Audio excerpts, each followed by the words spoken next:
Hey guys, welcome to football দুনিয়াতে ভিডিওতে সবাইকে স্বাগত। এই ভিডিওতে তোমাদের একটা ছোট্ট কোশ্চেনের অ্যান্সার দেওয়ার জন্য ভিডিওটা বানানো। একজন ফুটবলারের ব্যাপারে আপডেট দেবো, খুব শর্টে ব্যাপারটা বলে দিচ্ছি।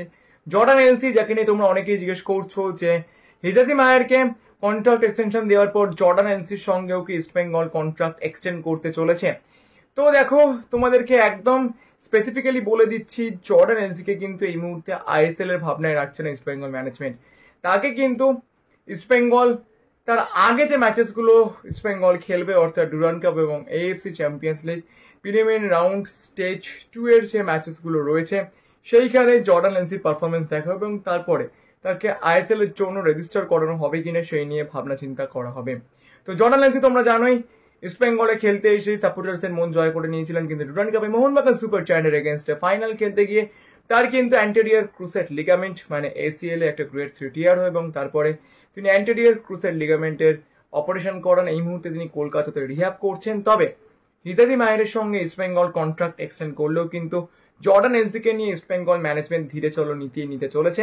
তার কারণ ইস্ট বেঙ্গলে এএফসি চ্যাম্পিয়ন্স লিগ 2 এর প্রিলিমিনারি রাউন্ড স্টেজ 2 এর ফার্স্ট যে ম্যাচগুলো রয়েছে সেটা জুলাই মাসের লাস্টের দিকে রয়েছে এবং তারপরে তারা যদি প্রিলিমিনারি রাউন্ড 2 এর ম্যাচ জিততে পারে তখন তারা প্রিলিমিনারি রাউন্ড 3 এর জন্য কোয়ালিফাই করবে এবং সেখানে যদি তারা জিততে পারে তাহলে তারা এএফসি চ্যাম্পিয়ন্স লিগ গ্রুপ স্টেজের জন্য কোয়ালিফাই করবে।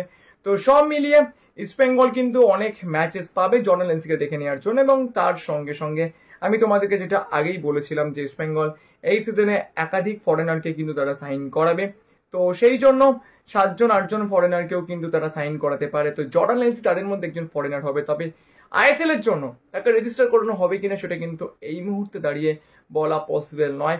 প্রথমত এএফসি চ্যাম্পিয়ন্স লিগের ব্যাপারটাই কিন্তু ইস্টবেঙ্গল ম্যানেজমেন্ট সব থেকে অগ্রাধিকার দিয়ে দেখছে। তার কারণ যদি East Bengal AFC champions league 2 preliminary round stage 2 এর ম্যাচ না জিততে পারে বা স্টেজ 3 তে গিয়ে আটকে যায়, তাহলে তারা এএফসি চ্যালেঞ্জ কাপ খেলবে। অর্থাৎ এএফসি টুর্নামেন্টে কিন্তু ইস্টবেঙ্গল খেলছেই, সেটা এএফসি চ্যাম্পিয়ন্স লিগ 2 হোক বা এএফসি চ্যালেঞ্জ কাপ হোক, সেখানে কিন্তু খেলবেই। তো সেক্ষেত্রে অ্যাটলিস্ট কিন্তু Jordan LC AFC champions league stage 2 এর যে প্লে অফ রাউন্ড রয়েছে বা যে প্রিলিমিনারি রাউন্ড রয়েছে সেখানে কিন্তু দুটো ম্যাচেস পাবে এবং তার সঙ্গে ডুরান্ড কাপ রয়েছে। তো সেইখানে জর্ডান এলসির পারফরমেন্স দেখেই কিন্তু চূড়ান্ত ডিসিশন নেওয়া হবে যে জর্ডান এলসিকে ইস্ট বেঙ্গল আইএসএল এর জন্য রিটার্ন করবে কিনা। তো জর্ডান এলসির ব্যাপার নিয়ে যারা জানতে চাইছিলে, আশা করি তোমাদের ডাউট ক্লিয়ার করতে পেরেছি। তো ভিডিওটা এই পর্যন্ত ছিল। যদি ভিডিওটা ভালো লাগে তাহলে প্লিজ লাইক করে দেবে, মনে করো আমার চ্যানেলকে সাবস্ক্রাইব করতে ভুলো না। তোমরা সাবস্ক্রাইব করলে আরো ভালো ভিডিও বানানোর মোটিভেশন পাওয়া যায়। তো চলো এখন এই পর্যন্ত দেখা হচ্ছে পরের ভিডিওতে।